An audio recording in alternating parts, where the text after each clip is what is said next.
making it up. Yeah. I also want to tell you that the stories that I tell about me are never about me. The stories that I tell about me are for the benefit of all. Okay. Good. And the first story that I start with is a simple story that I call the story of forgiveness. And the subject of the object, subject or object of the forgiveness was my mother. So I grew up with a lot, I tend to go lot of adversity. And I had, as a child, in the midst of a lot of adversity, I grew into a young woman that had a lot of anger at my mother, for sure. I felt like she made choices that not only were not in my best interest, but they were to my detriment, for sure. And she ended up actually being kind of struggling with alcohol and the downward spiral, just as low it can be. And then she ended up passing away. And I was left feeling angry about it. And I was at this time in my life where my friend had told me that I should take up a practice of yoga.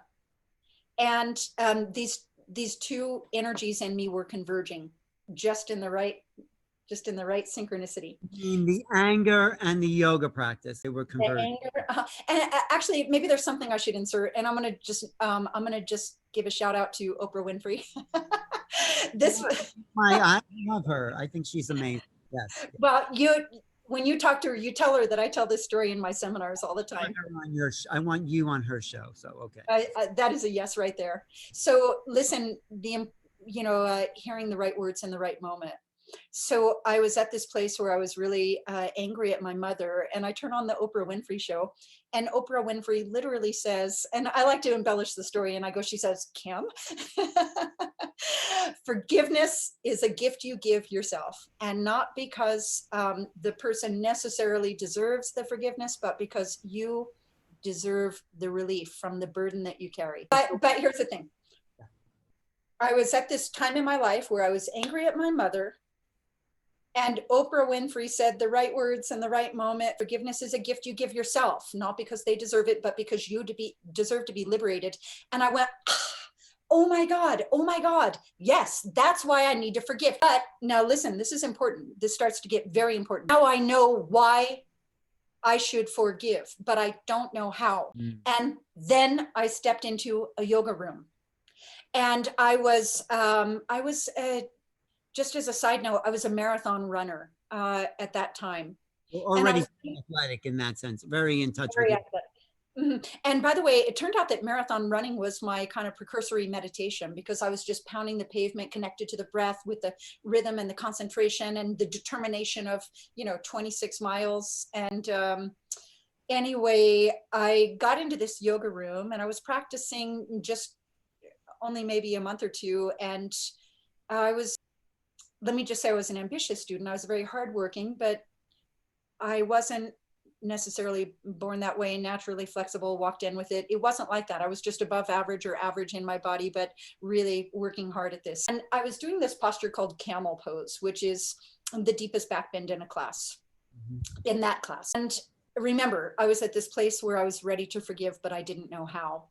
And of course, when you're in a back bend like that, your solar plexus and heart chakra are wide open. So the combination of being ready to forgive, but not knowing how, and then just opening my body and breathing into it, I started crying in that back bend. And I didn't throw myself off. I didn't suck it in and say, why am I crying? Nor did I become demonstrative or ask for attention. I just recognized it as something. And I turned around, lied down on my back, and I let it go just quietly. I just cried. And then when the crying was over, I resumed the class. And when I walked out that day, literally, I knew that I had forgiven. More than knowing that I had forgiven, I knew how to know that I had forgiven. And that is what I love to share. To share about how you know. Yes. Yes. Because now, hear me now, remember, my mother had passed. She died. And, for example, if I was mad at you, which I never have been and I never will be. We don't know each other that long, so who knows? if I was mad at you and you walked into the room, I would like feel a little tension and feel a little resistance. But you know, if I wasn't, you would walk in and it would just be pure, clear, clean energy, and we would know. But when somebody can't walk into the room because they've passed, how do you know? Here's how. Up until literally that moment in that class with that back bend, with that crying and that release of everything being open, I was very, very much attached to my story, the story of my life, all of the offenses that I had kept track of. And I had this level of intensity where I felt like you don't know me unless you know what I've been through. And I would actually make you listen to all the details. And they even started before I was born. I'm sure Now, what a victim consciousness has. yeah. Yeah. And this part is really important. The realization that I had in that moment is that all those stories I used to tell weren't even about me. They were her stories. Your mother's stories. Children are developmentally narcissistic by nature, and they think that everything that happens around them happens to them.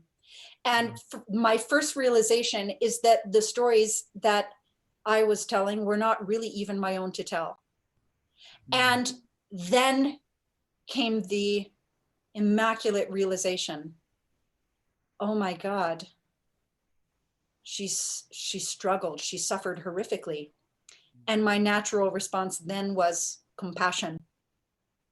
And that was when you know you have forgiveness, when you have compassion. Is I'm no longer attached to the story that I used to tell of all of the hurts, all of the offenses I had kept track of, but also then the compassion for her.